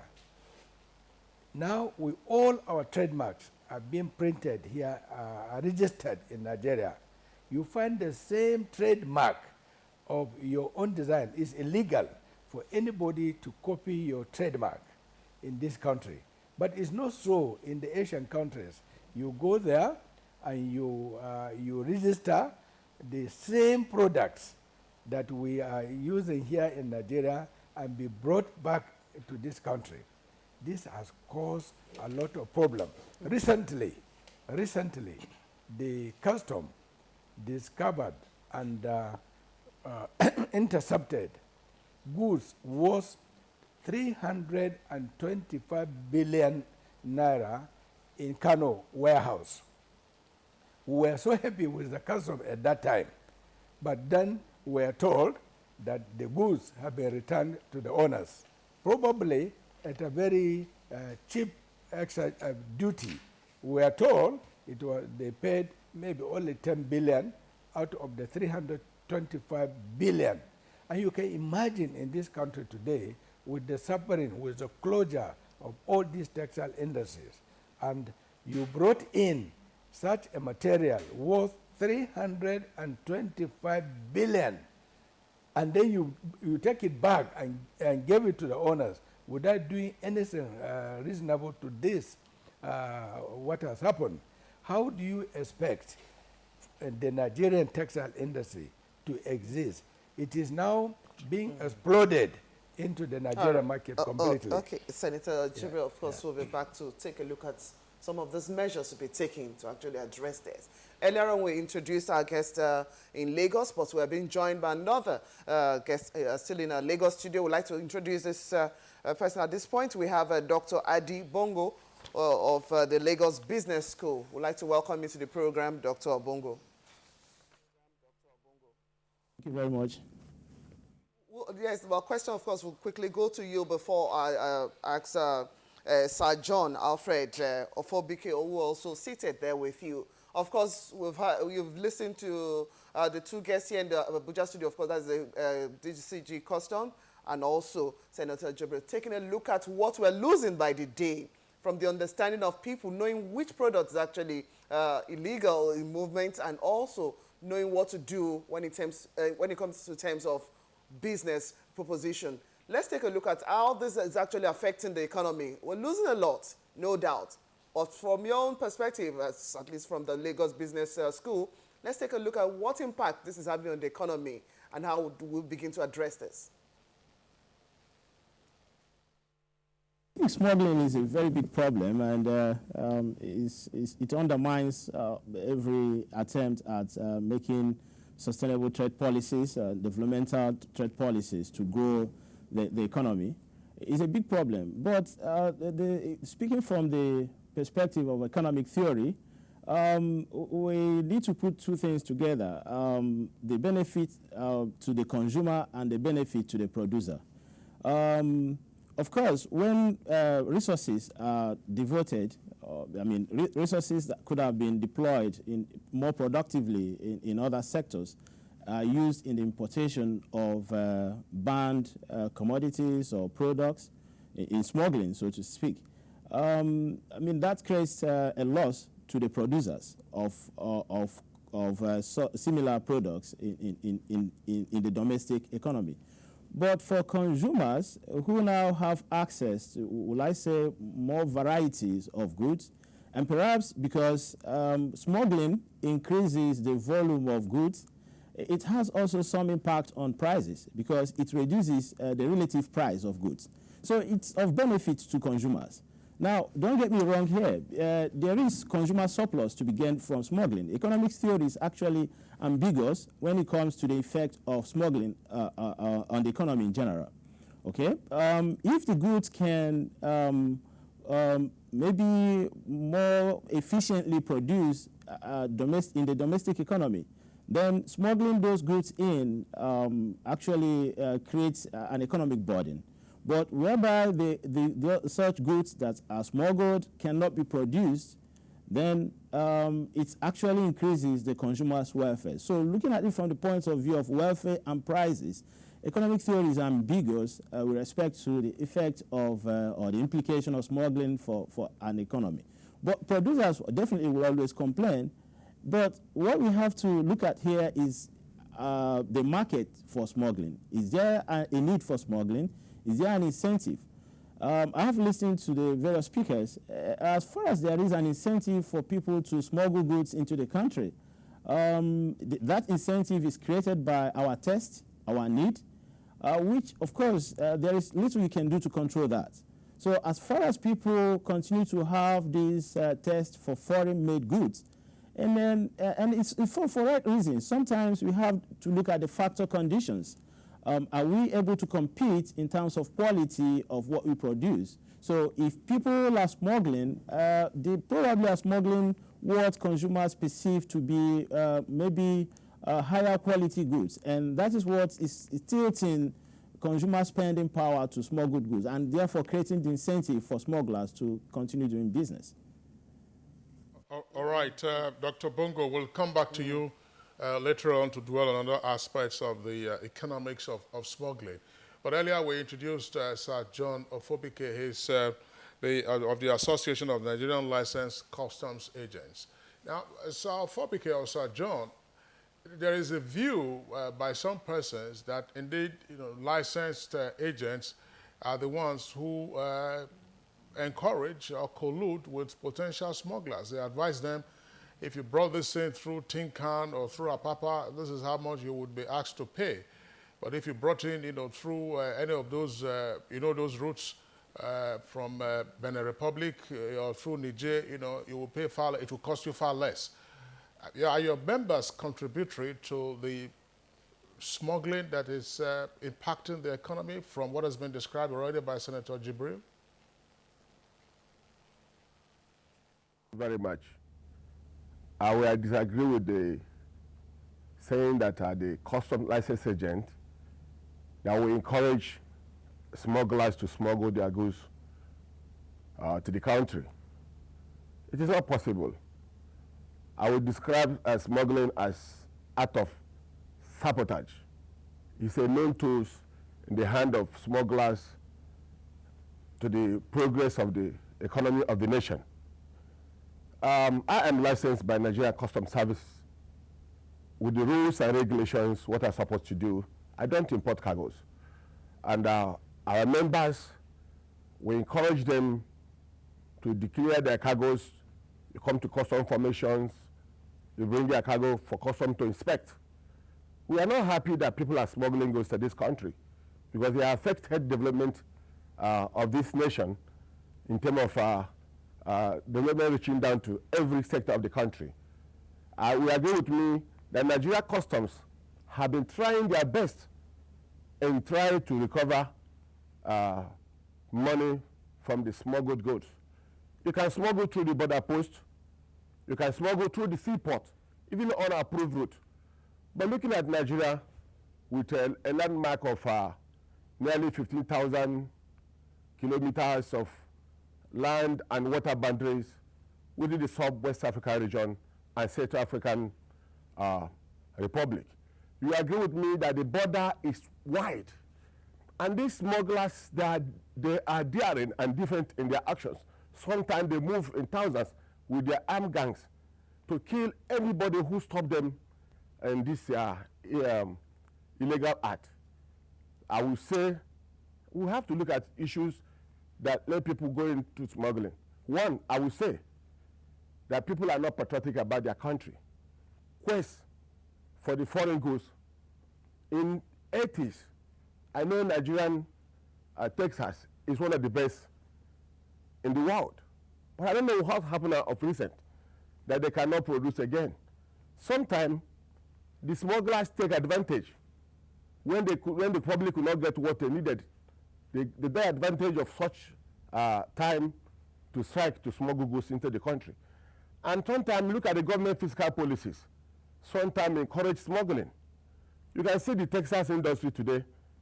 I can see my elder brother there, Walid Jibrin, a man I have so much respect for. He's discussing about employing over 300,000 Nigerians so many years back. But today they can only employ 24,000 of such Nigerians. You can understand what is the problem. Is there a good environment for the industry to thrive? In terms of government coming up to take up the responsibilities of providing what is needed for this industry to thrive. It is good if our industry is producing to the demand of the people. I don't think that the smugglers will have their field the way they're having today. And again, you look at the Nigerian landmark, it is wide. You see the smugglers taking every advantage, taking goods into the country. You can see the oil today, what we have lost in terms of the smuggled items. You can see arms and ammunition everywhere in the country. Smuggling, I can say, it is a crime against every nation that is growing. It is a serious tool in hands of economic saboteurs to sabotage the growth of the economy to the nation. And I want to say the federal government should look inward. What are the policies? Is it good for the people? I know why people are so daring trying to smuggle goods into the country. Because if something is not done about these smuggling activities, I think very soon it's going to take a serious toll on the companies that manufactured something in Nigeria. Yesterday, I was listening to the MD of Eric Food. He said it took them 3 times higher to produce goods in Nigeria here than to bring the foreign-made goods. Why? Because the environment to produce these cargoes and the goods is not there. So the government have to look inward seriously to encourage the local producers of goods to the people as needed. I think by doing so, the smuggling activities will reduce. But I want to say again, the licensed custom agent, we don't import. It is government that formulate policies. The custom enforce the policy. We then interpret the policy to our consignees. And that is why anytime we bring their goods through authorized route, we submit our cargo to the custom inspection to look at areas where the importer have failed in declaring what is supposed to declare. I think the Nigerian customs are doing their best to see how this menace of smuggling is curtailed. Because the smugglers, they are very wonderful. You see, there are so many methods of smuggling. If you come to the seaport, you discover somebody, a good that is having 20% rate of duty. They will transfer the value to the one that is paying 5%. Another way to beat custom, not paying the correct duty. And if the correct duty is not paid, the government economic policy as regard to the development of the nation can never be met. to have John, of course, for BK, we'll take a look at some of those pointers you've raised with the DCG here in Abuja. Of course, issue aspect of under-declaration or even undervaluing some of the products that come in. What kind of operations do we have there now? Because if they have to beat some of the checks that you have set on ground, what exactly are on ground for us to actually check makes serious activities? We know definitely there's some other porous border natures and some other aspects that have limited your activities. But what kind of operations do we have actually making people to under-declare goods and some other things that are stalling your work? Thank you very much. Before I respond to that, I just have a small take on issues raised by him? By Senator. Okay. The textile manufacturers are one of our major stakeholders. There are things we put in place. For instance, when we came on board, before the present management came on board, late last year we invited textile manufacturers from the north and some from Lagos. We had a robust session in Gwagwalada, our command and staff college, and we looked at ways forward. We were working on it when there was a change of management, and the present Controller General of Customs, Colonel Hamid Ibrahim Ali, when he came on board, one of the first things he did was, let's go out. Let's see what's going on. Let's look at our major stakeholders. We're in Kaduna, we're in Kano, we went to Sharada, we visited some factories, textile, specifically textile factories. We visited so many of them, and we saw what was on ground there. They were producing world-class quality materials. And we sat back and we began to ask, what is going on? And one of the reasons is what I said to you earlier. The crave to wear foreign things. The impression that because things come from abroad, they are better. We went to the leather tannery. If you saw the leather, we saw that it was world-class. Being exported with high demand for export. Yet, Chinese people will throw things into the market. You buy a pair of shoes, within 1 week it's gone. But because somebody thinks it's imported, he wants to go for it. Okay? Some of these things are, yes, they are dutiable, so you can't stop them. And we have standard organization. So that's one other thing people must understand. There are various regulatory agencies before customs. If it passes through them, we don't have the authority to question. But we have our own benchmark. So these are things we've been doing. We visited virtually all the industries around Nigeria just to say, look, what can we do together? We're on the same page. Because, by the way, we have a target. The way the government sees at or determines our performance is the amount of revenue we collect, the trade we facilitate. And if we don't do that, then if we don't bring this kind of stakeholders on board, then we are not serious. So are some of the policies on ground actually frustrating your efforts at discharging your duties? Because that was one of the points Alfred Fobiki raised. Well, he was talking as a stakeholder from the other side. For us as customs... But you need the synergy. Yeah, sure we do. Sure we do. For us, we are in a position to collect all collectible revenues, especially in terms of import. Today, customs has deployed IT solutions in terms of duty collection. It's no more manual. There are no more interventions. There are upfront risk management modules we set in place. So, for instance, before your goods even land in Nigeria, we'll have a view of it in our ruling center. We'll call it a ruling center. Okay? So, classification, rate of duty, valuation, everything is done. It's automated. How long has this been? It came on board full blast just year before last. And we've taken so many, I don't know if I'll we've taken so many journalists through our ruling center in the headquarters here. We sit there in Abuja in our headquarters and we monitor and everything is done. We straight one-on-one with the banks. Well, let's get this point clear, because the view has also been expressed that the drive by customs to meet its target is also facilitative of the quest for allowing any and all kinds of imports into the country. And take that along also with the view that the customs almost inadvertently also frustrates government's fiscal policy measures that ordinarily should complement the monetary policy measures by the central bank. So you are targeting whatever comes in, no problem, this is 5%, you pay a duty, let it come in. Whether textile or it could be any manufactured item that comes in. Is that what we are saying? Quite on the contrary. What are we saying? If you go around Lagos and all over Nigeria, our warehouses are filled up to the brink. And on customs duty, the seizures that are made all over Nigeria on weekly basis are reported. Okay? So we do our best. Again, you can't change perception. I'm talking about reality, things that are provable, that you can come look at it beyond the statistics that we rail out. there are things that you can come look at. Okay? So there's so much that, by the way, I need to say, like I said earlier, you see, genuine importation does more good to customs than anybody. Because that's how we are measured. And we are hands-on. For instance, something happened in the last couple of weeks. We say let rice come through the border. We stopped it for obvious reasons, for logistics and operational reasons. And after so many studies, we said, okay, let rice come through the border. We have what it takes.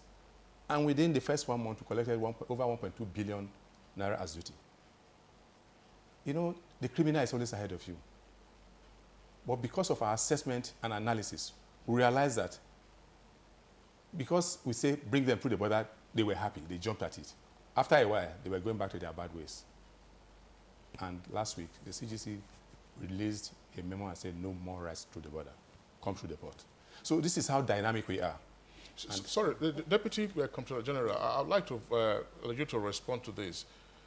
It's a common sight, you know, particularly at the international airports. I mean, you are coming in on an international flight and you find a passenger, I don't want to say mostly women, you know, a passenger with 8 to 10 suitcases from very well-known points of departure, whether Dubai or elsewhere. And you know that these suitcases couldn't possibly be personal effects, reasonably. Yeah. The story always is that, oh, no, I have my man who is waiting to claim. Now, that man is usually a customs officer. I think I refute that with all seriousness. You see, what we found out is this. People prefer to come to the international wing because it's much easier to take your things and go, as against shipping them unaccompanied through the baggage. So we've developed what we call passengers, you know, PBS, so that passengers who come with their baggage declarations can be sorted out right there at the arrival hall. Okay? And these are also automated. So if you notice these days, we've encouraged banks to come into the arrival hall. You see them through the window. So right there, you pay through the bank. It has something to do with customs. Okay? They do the assessment for you. You pay through the bank. You get your invoice, and the things go out. Like I said, yes, accusations are bound to be there. But these are things we've put down. These are things that were never there. We're trying to address this issue of excuse because if you send them unaccompanied to NACO or whatever shed, it takes weeks to clear. It's okay. We'll put on this platform. We'll put this on ground. We'll put this in place. Come over. And on your own, take a look at any of our international airports, especially Lagos, Abuja, Port Harcourt, and you can witness what I'm saying. They're not really restricted areas. As a journalist, or you can go in there and see. Yeah, I've also been a witness to the question I asked earlier. I mean, you see somebody coming in with so many suitcases and you know probably what could be inside them. These are traders, by the way. But Deputy Comptroller, we'll come back to you. Blessing, I would like us, before we come back to Senator Jibril, to go back to Dr. Adi Bongo at our Lagos Network Studios. Dr. Bongo, I would like you to respond to the question I asked the Deputy Comptroller General, which has to do with, is the quest to meet the target frustrating the ends of fiscal policies by government? In other words, is the customs, more interested in raking in revenue and declaring so many trillions into the national treasury, rather than saying, look, what are the economic benefits of fiscal policy measures, and then helping to implement or enforce those measures? Well, I cannot say that. I wouldn't say that Nigerian custom is an accomplice to the efforts to undermine fiscal policies. I'll still go back to what I was saying before, because there was an earlier question or an earlier response by the Deputy Controller General of Customs to the question you posed to him whether the custom is overwhelmed. I think that question is quite germane, because I have the feeling that in a way the custom seems to be overwhelmed by the reality of smuggling. And again, smuggling is not just what happens at the illegal entry points, but even at the ports, as my colleague here mentioned, misspecification, under declaration of cargo. These are all aspects of sabotage, economic sabotage, and aspects of sabotaging fiscal policies of government. So, but beyond all this, I will still go back to what I was talking about before by interrogating the fiscal policies, because I am hearing the undertones of import substitution and dirigist policies that we tried many years ago that didn't work. And we have seen so many countries that actually embarked on similar programs trade policies in recent times, and yet it hasn't worked. And today we are talking about competitiveness and deregulation and liberalization of the economy. We can be singing different tunes, because what I tend to be hearing is this logic of discouraging importation of goods.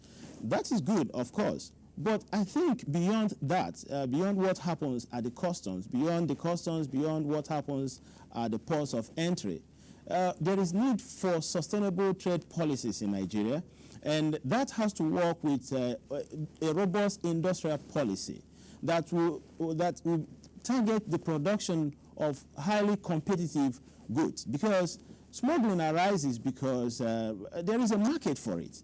There is an incentive for people to buy foreign-made goods. Somebody was saying that people always ask whether the good is manufactured in Nigeria, because when they buy made in Nigerian good and use it for 6 days, they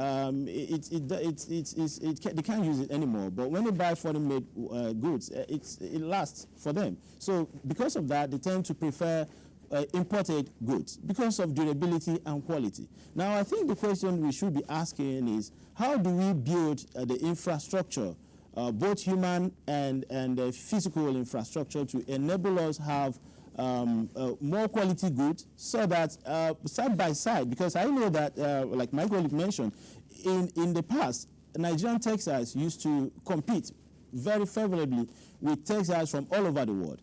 In the past also, I know that shoe producers, even in the local market in Abuja, used to export to other West African countries. And I know that there were some factories in Abuja that were manufacturing for Italian firms some years back. Now, what happened to that industry? This is the question that we need to be asking.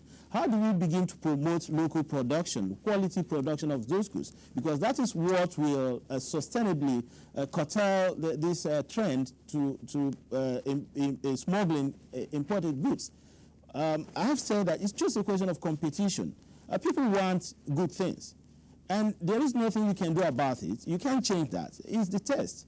We are exposed by the media. I mean, we know what is happening all over the world. So consumers will always want quality things. And that is consumer preference. There is nothing we can do to change that.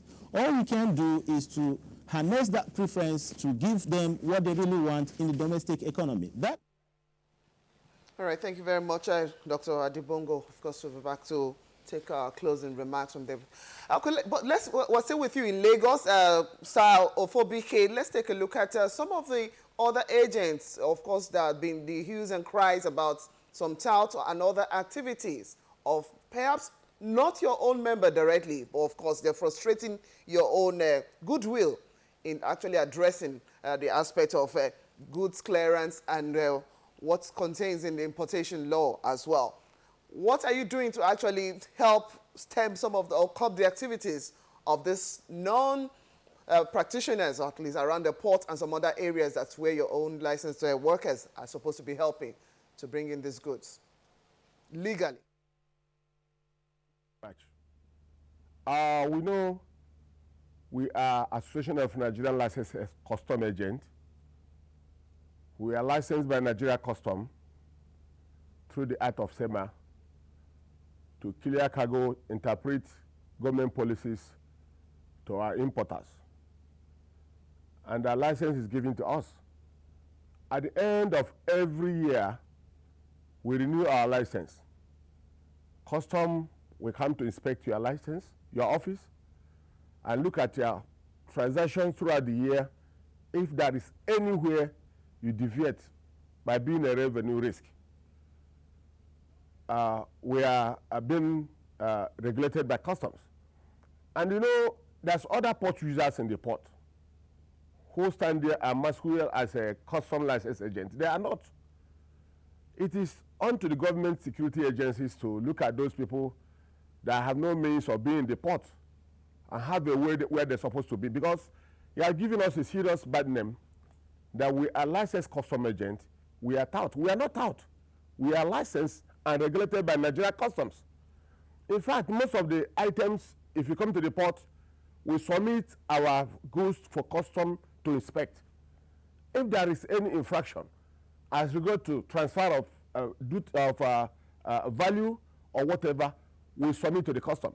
In fact, Nigeria should give custom service kudo in recovering lost revenues through smuggling activities.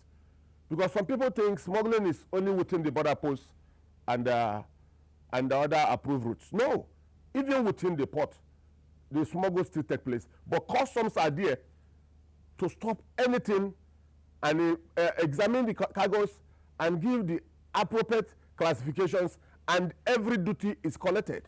If you look at the number of revenue custom collected as regard to the act of smuggling activities by those importers, they have maybe 5,000 containers, cartons in a container, and they declare 2,000.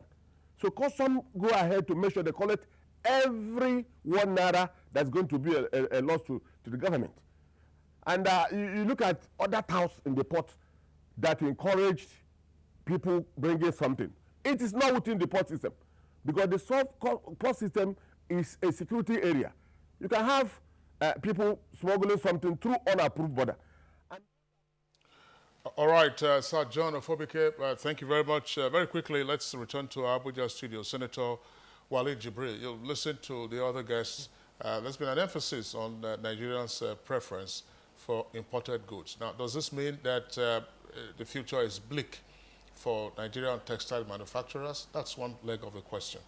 Second leg, there was a proposal some years ago to say, look, it is not just sufficient for smugglers to have a safe passage or for them to smash their way through the borders and then bring in the goods. Why don't you raid the stores and shops and then take in those items that have been smuggled? I mean, if you don't have evidence or proof of genuine importation, raid the shops and confiscate the goods. Would that be a proposal to be pursued at this time still? So 2 questions for you. Is this textile industry facing a bleak future on account of our preferences for imported goods? And secondly, would you support the raiding of shops and stores that are hosting or selling smuggled items? Thank you very much. Before I answer the questions, I would like to remove an impression created by some people as highlighted by one of the speakers, that probably the materials, the public material imported last longer than probably the ones that are being produced in Nigeria today. You see, there are so many factors that lead to wearing off of a material. First of all, when you have a fabric, the way you handle the fabric will determine the lasting of that fabric. One is the method of ironing. When you continue to iron your cloth, the fabric, it diminishes. Then by putting it on the sunlight, exposing your clothes through the sunlight, it also makes it not to last longer. Then you have the use of the chemicals. I'm not against people producing the chemicals in Nigeria today, but as you continue to wash your clothes with the chemicals, it makes it also lose color, lose the kind of taste that had been originally being produced. And we have a lot of these things that makes a fabric to go. We have a crop of textile technologies in Nigeria that even the foreigners come to learn from them.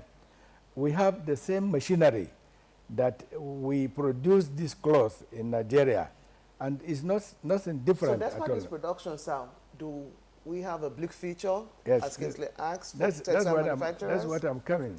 You see, the policies, before we talk about the bleak future of the textile industries, we have to look at the current situation, the customs, the government, and what do they do to make it either a bleak future or a brightened future for the industry. Now, you look at the laws, the policies in Nigeria today, and when we talk about this smuggling, you see, who really takes care of the culprits? Is it the customs? Is it the police? Is it the standard organization? We were wondering, if you catch a smuggler, who takes the smuggler to court? Is it the custom that takes the smuggler to court and deal with the smuggler? Is it the police where you go to report that will also help you to do that? Is it the standard organization that will help you to do that? We have so many cases where you go to these people and they say they don't have proper enabling laws that will make them to prosecute a smuggler. Now, you see, I'm not blaming the customs due to... In a way. I'm not blaming them in a way. I'm not blaming them, especially with the coming in of a very dynamic Controller General, Ahmed Ali, who was a governor before, and he was our secretary of the Arewa Consultative Forum. He is no-nonsense person. What he did first, when he came, instead of him to allow us, the manufacturers, to visit him, he visited us in Lagos to discuss, to interact with us, and we did that very successfully. Yeah, very quickly, the Deputy CG spoke to that. Maybe you don't have enough time to take the question. You've not answered the question of whether the future is bleak or whether you want the shops to be raided. Yes or no? Okay. Very briefly, sir, we're running out of time. The future is very bleak. It's very bleak in the sense that unless the customs come to a reality of the situation and deal with the situation properly and deal with these smugglers, you can just imagine people coming using trucks, 100 trucks at a time from Niger Republic moving to Kano on a daylight, and they bring these goods without any proper check. Thank you. And this is not good for us. And then, secondly, the situation of the labeling laws, the policies that have to be brought to curtail this. For example, in the Senate, there was a dumping law. We bring everything. Senator Dr. Wali Jibril, would like to thank you very much. We know we have so much to say, but we must go now.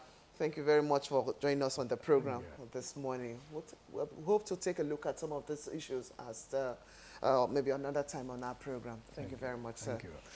Also, the DCG Customs, Dan Ugo, in charge of enforcement, investigation, and inspection. Thank you very much for joining us on the program this morning. You're welcome. And to our guest in Lagos, Sir John Alfred Ofo, BK Coordinator, West Association of Nigerian Licensed Customs Agents. Thank you very much for joining us on the program this morning. Welcome. Dr. Adi Bongo of the Lagos Business School. It was a pleasure having you on the program as well. All right, yeah, Blessing. What we'll now do is we'll go over to our weather center. It's a wet morning in the Federal Capital Territory. Let's see what the prospects are like for the rest of today, for other towns and cities as well. You're welcome to the weather forecast from the Nigerian Meteorological Agency. There are good prospects of weather activities as the potential energy needed for convection is high, coupled with ample moisture influx. We expect an overnight buildup of weather systems to probably give an early morning thundery activities to the southwestern flank, the southeast, the central states, and the Mambila axis, and with the intertropical discontinuity further above the country, the northwestern axis may also not escape thundery activities, which will spread to extend to parts of Gusau, Katsina, and southern Kano. As for the northeast, cloudy conditions aren't out of place. And here's a temperature forecast.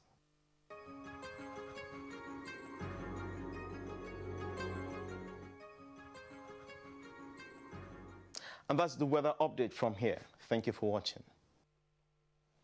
Thank you very much, Desmond Oyilo. And that wraps up our program, Good Morning Nigeria, for today, the first for the working week.